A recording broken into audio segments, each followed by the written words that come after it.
everyone. My name is Emma Karpinski, and I'll be presenting Art Teacher Aspirations, my personal leadership development plan. So, a question that I had asked myself before this course, once I decided to take this course and throughout this course, is do you consider yourself a leader? Do I consider myself a leader? Now, this is a complicated question. I'm an art teacher. But I wasn't too sure if I saw myself as a leader, even in that context. Now, I know leaders, teachers, very similar. When you're a teacher, you are quite literally leading children during the day in lessons and activities. But I still, for some reason, struggle to consider myself a leader. Now, we touched on this in our semester talking about women in leadership roles and how so often women who are in those leadership roles have that imposter syndrome. Definitely was someone who had that going on. But this course has led me on this journey in my own leadership philosophy where I'm beginning to see myself as a leader. That struggle is still very much a part of who I am as a leader. I do have those moments where I ask myself, oh, am I a leader though? Do I lead people or am I just pretending? Now I'm a teacher. I am an art teacher at a public charter school in Michigan. I have over 800 students, kindergarten and pre-kindergarten through 8th grade. Definitely a leadership role. I am a team lead. I lead all of our specials teachers at our school, music teacher, gym teacher, technology, library, and I help with professional development for those teachers we meet as a group. I guide them when they need support and help them with their goals. I'm a club advisor, started my art club for my middle school students. All leadership roles. Yeah, I was still unsure of my own leadership identity when I started this course. Now, let me share what started to change my mind with this as a part of what has become my leadership philosophy.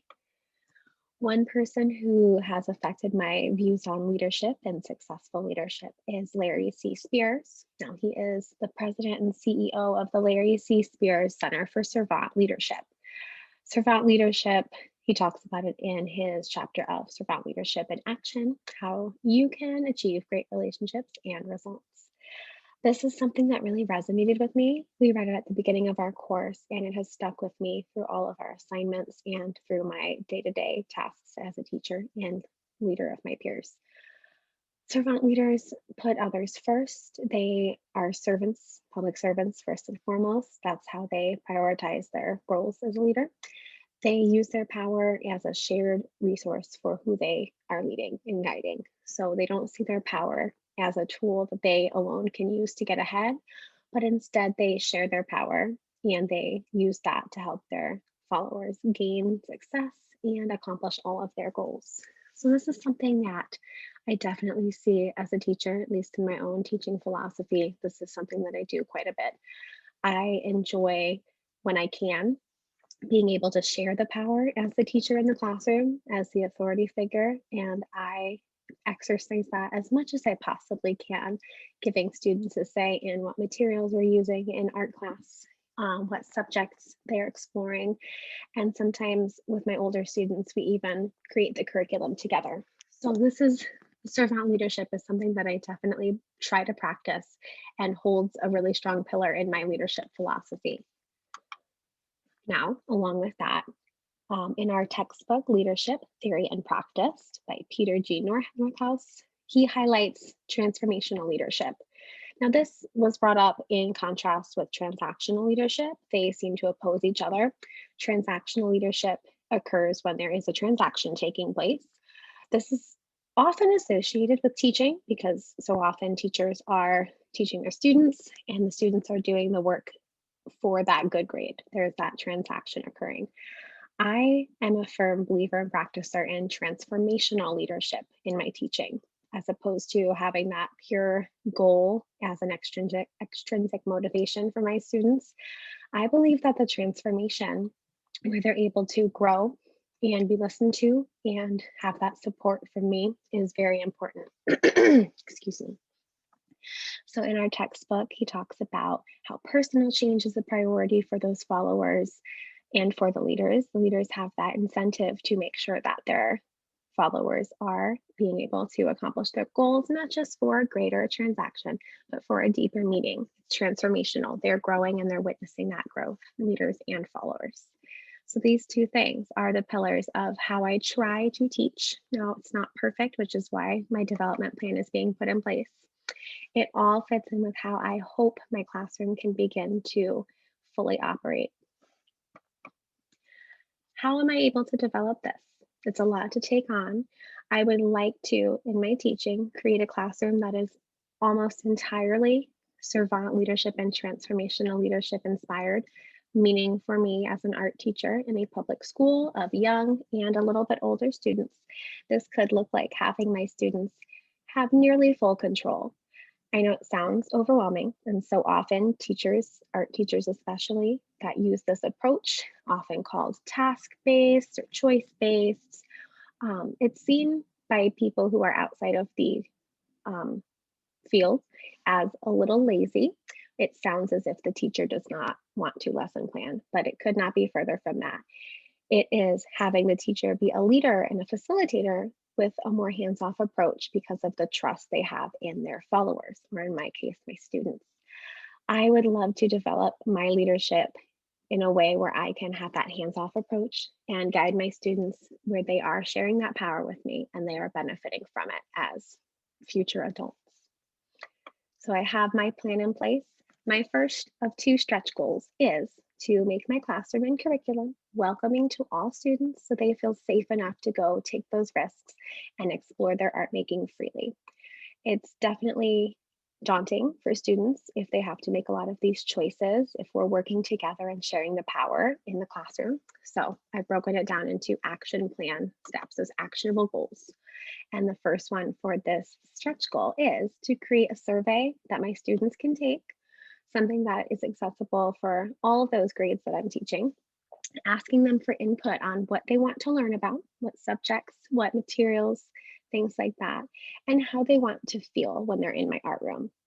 So really taking the time to listen. It's one of those things that servant leaders really prioritize, listening to their followers, listening and putting those feedback items at top priority, not what the leader wants, but what those followers want and would benefit from. So taking that feedback and processing it, that's step one. After that, I'll take that data that I've collected, process it with a Google form for the students that can type it in that way, organize it in a way that is really easy to digest, and make a mind map that processes it. I'm a visual person. I love to write out and visualize on a large sheet of paper what's going on in my mind almost all the time.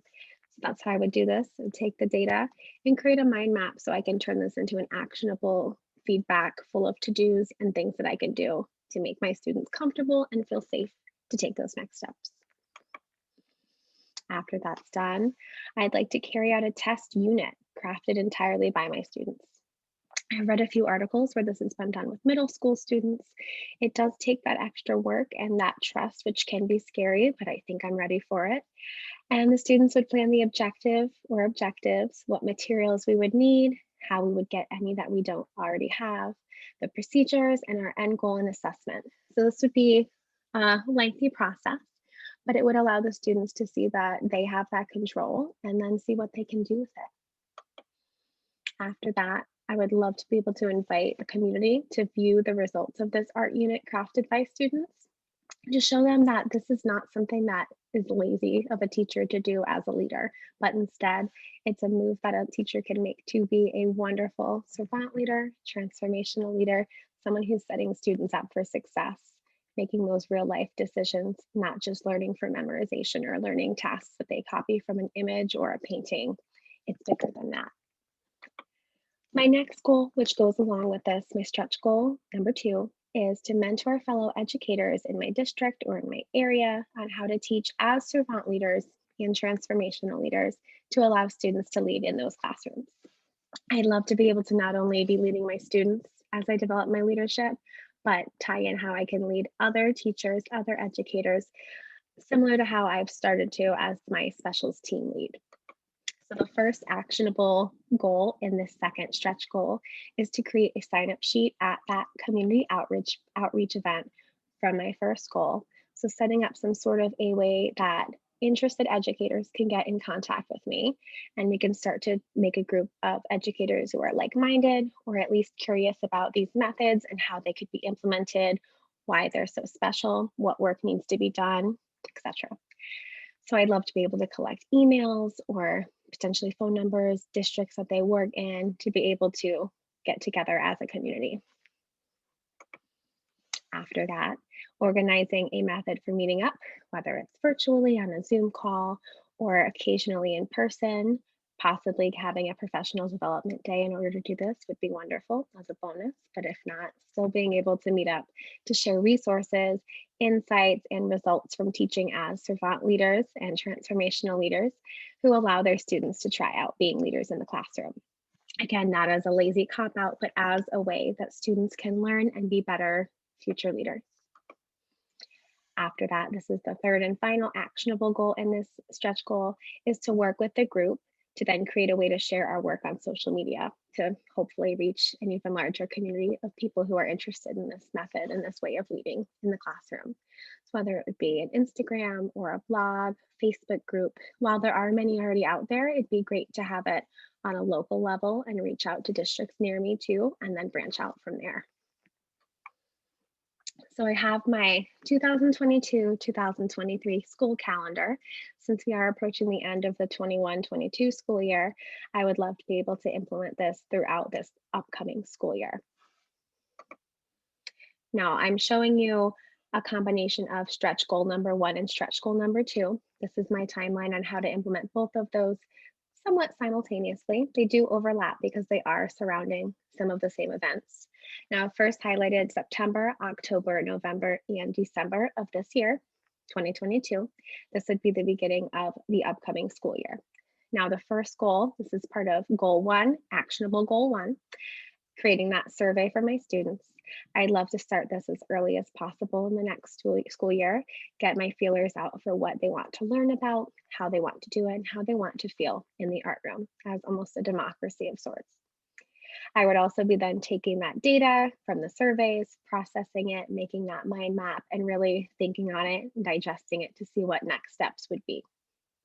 Then I would also carry out that test unit. This would all be happening in the first trimester of our school year, figuring out how students can then plan out that unit. Next would be January, after the holidays and winter breaks. We would come back and be ready to invite the community to view what we've done and why it's so wonderful for teachers and students alike, showing that they thrive when they have that agency to be a leader. That would be in January. And as well, around that time, this is where stretch goal number 2 is coming in and overlapping with the first goal. That sign up sheet would be placed at that community outreach event so that I could start to reach out to other educators in the area, or even parents or family members who are interested in learning more about why this works. Moving on to February, this is goal 2, actionable goal 2. Organizing methods to meet up, however that might be, whatever works for the group that is interested, and figuring out how we can discuss and grow together. And then in March, April, and May of 2023, this would just be continuing to carry out those goals. July's tasks, oh, that should not say July, that should say February. Meeting up with fellow educators and being able to just discuss and grow and support one another and try things out and come back as a group to talk about what works, what doesn't, why we like it, etc. And then at the end of that school year in June 2023, that final goal and my second stretch goal would be to work with the group to create a way to reach out on social media. And I would really love it if this could continue throughout the summer, again, as a professional development opportunity, possibly, and into the following school years as that group grows and gets more inspiration and experience using those servant and transformational leadership theories in their own teaching philosophies and pedagogies. So what is my why in all this? Let's circle back. Why am I wanting to do this in the first place? I definitely feel like this will strengthen my feeling of being a leader. It will get rid of that imposter syndrome that I have when I'm in the classroom or discussing my work outside of the classroom. One of my biggest fears, and the reason that I don't already do these techniques and philosophies full time in my classroom, is because I am worried that other teachers or families in the community will think that it's just a way to be lazy in my classroom instead of what it really is, which is giving students that confidence and those leadership experiences in order to grow and in turn let me grow as a leader. So we learn from each other when we share that power. And that's what servant leadership is all about. Everyone in the situation grows when they're able to have that share of power. So, my why is to realize that this is something I can do and can convince family members of my students, community members, other educators, that this is not just a cop out. This is a wonderful way to be a leader and a teacher. Thank you for your time. Thank you for listening. And I really look forward to hearing from all of you and seeing all of your timelines and your action plans for your goals as well.